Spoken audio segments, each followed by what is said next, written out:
दोस्तों, क्या होगा अगर एक ब्राह्मण जिसे वेद पुराणों का पूरा ज्ञान हो, उसके बावजूद वह बुरे कर्म करे? और क्या होगा अगर एक ब्राह्मण जो मंत्रों का ज्ञान रखता हो, अपने मंत्र किसी का बुरा या वशीकरण करने में प्रयोग करे? नमस्कार साथियों, आज हम लेकर आए हैं ऐसे ब्राह्मण की कहानी जो बाद में ब्रह्म राक्षस बन जाते हैं। चलिए स्टार्ट करते हैं और कहानी को अंत तक जरूर सुनिएगा। और इसी तरह की कहानी सुनने के लिए हमारे चैनल को सब्सक्राइब करना ना भूलें। अगर कोई ब्राह्मण जिसे भगवान के करीबी माना जाता हो, जिन्हें दूसरों को शिक्षा और विद्या देने का कार्य खुद ब्रह्मा जी ने सौंपा हो, वही अपना कार्य सही से न करें बल्कि दी गई शक्तियों का गलत इस्तेमाल करें, तो वो बन जाता है ब्रह्म राक्षस। वो कैसे, आपको आज के इस वीडियो में बताते हैं कि क्या है ब्रह्म राक्षस, कौन बनते हैं ब्रह्म राक्षस, और क्या ये पिशाच योनि के सबसे खतरनाक पिशाच हैं या सिर्फ कहानियों में रहते हैं। जानने के लिए हमारे इस वीडियो को अंत तक जरूर देखें। ब्रह्म राक्षस शब्द की उत्पत्ति दो शब्दों को मिलकर हुई है। पहला शब्द ब्राह्मण है, जो हिंदू जाति व्यवस्था में सबसे उच्च स्थान पर माना जाता है। वहीं दूसरा शब्द राक्षस है, जो नकारात्मक शक्तियों से बने हुए दैत्य या दानव होते हैं। इस तरह से ब्राह्मण का अर्थ है ब्राह्मण का दानव। ब्रह्म राक्षस उन ब्राह्मणों का भूत होता है जिन्होंने अपने जीवन काल में बहुत ही बड़े पाप किए हों, जिन्होंने दूसरों का बुरा किया हो। मान्यताओं के अनुसार एक ब्रह्म राक्षस बहुत ही शक्तिशाली होते हैं। ये राक्षस वेद पुराणों और मंत्रों के ज्ञान की वजह से एक आम प्रेत से कई ज़्यादा शक्तिशाली होते हैं। और ब्रह्म राक्षस यदि किसी के पीछे पड़ जाए तो इससे छुटकारा पाना एक आम इंसान के लिए नामुमकिन के बराबर है।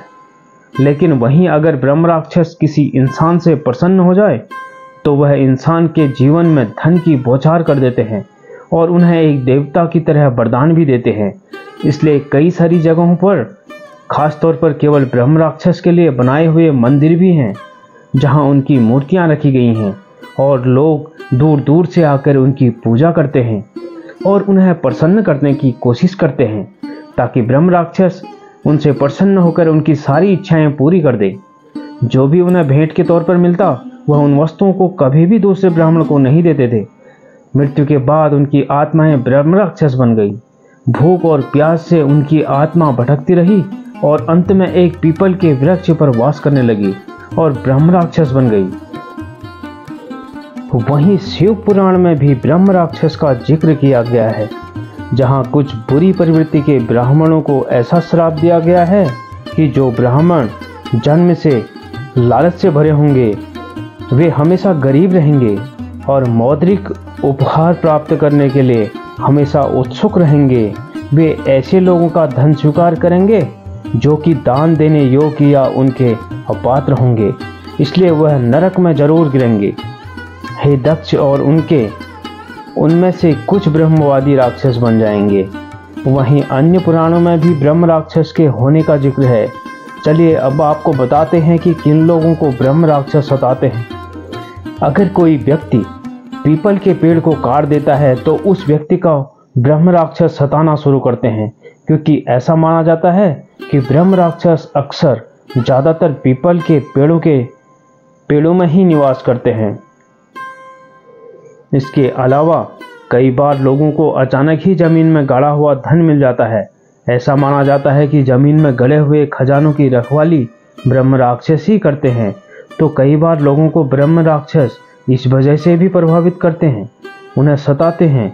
कई बार लोग जाने अनजाने में बहुत ही पुराने पेड़ों को काट देते हैं, जो कि सदियों से किसी जगह पर मौजूद रहते हैं।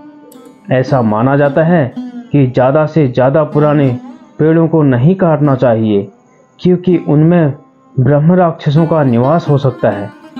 आम के पेड़ों को कहीं भी काटना चाहिए, क्योंकि पीपल के पेड़ के बाद आम के पेड़ ही ब्रह्म राक्षसों का सबसे अच्छा निवास स्थान माना जाता है। अगर कोई व्यक्ति ऐसे पेड़ों को काटता है या कटवाता है तो फिर उसे ब्रह्म राक्षस का प्रकोप सहना पड़ता है।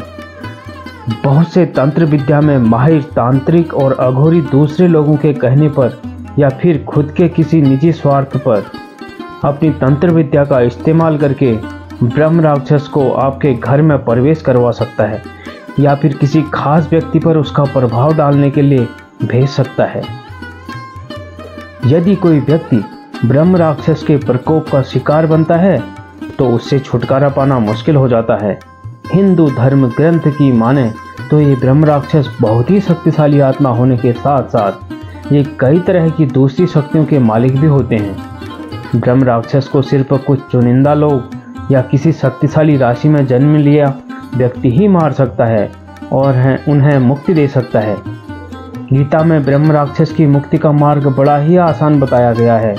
गीता में एक जगह बताया गया है कि एक ऋषि मुनि एक वृक्ष के नीचे गीता के श्लोकों का उच्चारण कर रहे थे। उस पेड़ पर बैठे ब्रह्म राक्षस ने उन श्लोकों को आधा ही गलती से सुन लिया और फिर उसे मुक्ति मिल गई। इस तरह से ब्रह्म राक्षस को मुक्ति मिल सकती है। जब कोई ब्राह्मण अधिक से अधिक पाप कर्म करता है तो वह मरणोपरांत ब्रह्म राक्षस की योनि प्राप्त करता है, उसे ही ब्रह्म राक्षस कहते हैं। दोस्तों, यह कहानी कैसी लगी हमें कमेंट करके ज़रूर बताएं। धन्यवाद।